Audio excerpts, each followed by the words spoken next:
코코넛이라 하면 열매의 과육보다는 그것이 담고 있는 뭔가 신비로운 맛이 날 것 같은 코코넛 워터의 존재감이 우선적으로 부각된다. 이 코코넛 워터는 한 악명 높았던 음료 때문에 걸레, 빤, 물이란 인식이 강하지만 솔직히 그 정도는 아니고 현지에서 직접 열매를 사서 먹어보면 그냥 이게 없어도 살아가는데 큰 지장은 없을 것 같은 그 정도의 맛이다. 그러나 코코넛은 열대지역 사람들에게는 굉장히 소중한 식물인데 그들은 코코넛에 대해 생명의 나무, 자연이 준 가장 위대한 선물, 인류에게 가장 유용한 나무 등으로 부르며 단지 코코넛 열매를 먹는 것에서 나아가 집을 짓고 여러 도구들을 만들며 심지어 병을 치료하는 약으로 사용하기까지 했다. 코코넛 열매는 3계층의 껍질 구조를 가지고 있는데 1번 외부 껍질을 뚫고 2번 중간 껍질을 뜯어낸 뒤 마지막으로 3번 내부 껍질을 부숴내야 비로소 하얀 과육과 코코넛 워터를 얻어낼 수 있다. 이때 섬유질층으로 이루어진 2번 중간 껍질 부분은 굉장히 유용한데 코코넛 자생지역의 원주민들은 이 코코넛 섬유질로 튼튼한 끈을 만들어 고기를 잡거나 배를 만드는데 사용했을 뿐 아니라 깔개를 비롯한 각종 가구들 그리고 집을 짓는데도 사용해왔다. 뿐만 아니라 코코넛의 중간 껍질을 다 파내면 3번 내부 껍질이 등장하는데 이 껍질은 둥근 데다 무지하게 단단하여 그릇이나 컵 같은 식기류로 사용되었으며 또한 불을 지피기 위한 훌륭한 연료로 사용될 수도 있었다. 이게 끝이 아니라 3m에 달하는 코코넛 나무 잎으로는 바구니나 모자를 만들 수도 있었으며 목재 역시 유용하게 사용되었으니 정말 생명의 나무라고 불릴만 하며 코코넛이 일상적으로 사용되는 지역에서는 코코넛이 없으면 삶도 없다 라는 속담이 쓰인다고 한다. 코코넛은 물질적인 가치를 제공하는 것을 넘어 사람이 세상을 바라보는 사고의 틀에도 영향을 끼쳤는데 남태평양의 쿡 아일랜드에 전해지는 창조 신화에 따르면 우리의 우주는 속이 텅 빈 코코넛 껍질처럼 생겼는데 껍질 안쪽은 지하세계이며 껍질 바깥쪽은 우리가 사는 지상세계로 구성되어 있다고 설명한다. 또한 인도에서는 코코넛의 거친 껍질은 인간의 탐욕, 질투, 이기심과 같은 부정적인 것들을 나타내고 코코넛의 새하얀 과육은 인간 내면의 빛과 아름다움을 나타내는데 따라서 코코넛을 깨트리는 의식을 통해 부정한 생각을 떨치고 신성한 본질과 연결될 수 있다고 여기기도 한다. 아무튼 이렇게 오래전부터 소중했던 코코넛이었던 만큼 세계 여러 지역에서 코코넛의 기원에 대한 다양한 이야기들이 전해지는데 재미있는 것은 이런 이야기들 중 사람의 머리와 관련된 이야기가 많다는 것이다. 어떤 식이냐면 가령 A라는 인물이 있었는데 어떠한 이유로 A가 죽게 되었고 그 A의 신체 중 일부를 땅에 묻었더니 웬 나무가 자라나고 열매가 열렸는데 그 열매가 바로 A의 얼굴이었다 라는 식이다. 이런 기괴한 스토리가 전해지는 것은 바로 코코넛의 생김새 때문인데 코코넛의 내부 껍질 표면에는 왠지 홈이 파진 3개의 동그란 원이 있고 멀리서 보면 사람의 머리와 비슷해 보이기 때문이다. 참고로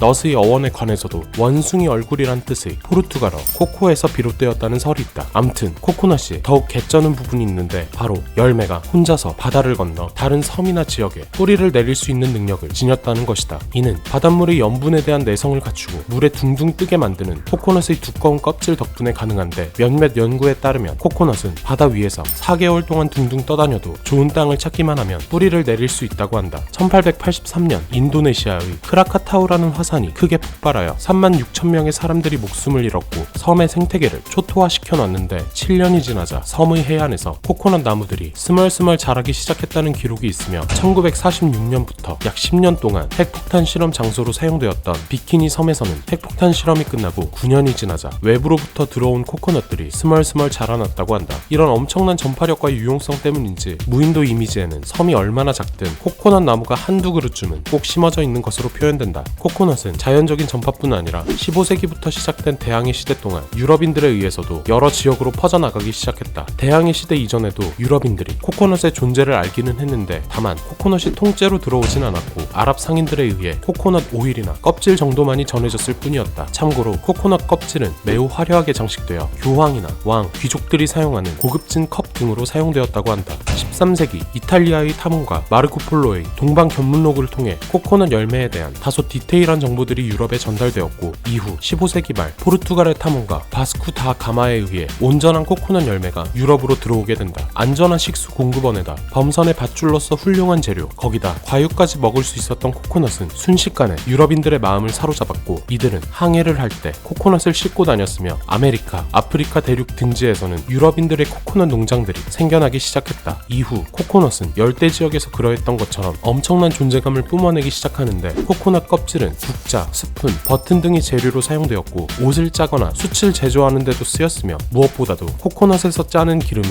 음식을 조리하는 데 쓰이고 램프의 기름이나 비누의 대량 제조 공정에도 사용되며 19세기 무렵 코코넛 대규모 농장들이 열대 지역 곳곳에 들어서게 되었다. 그리고 21세기에 들어 서양권에서는 코코넛 워터까지 상품화되어 2004년 미국에서 지코가 등장하게 되었다.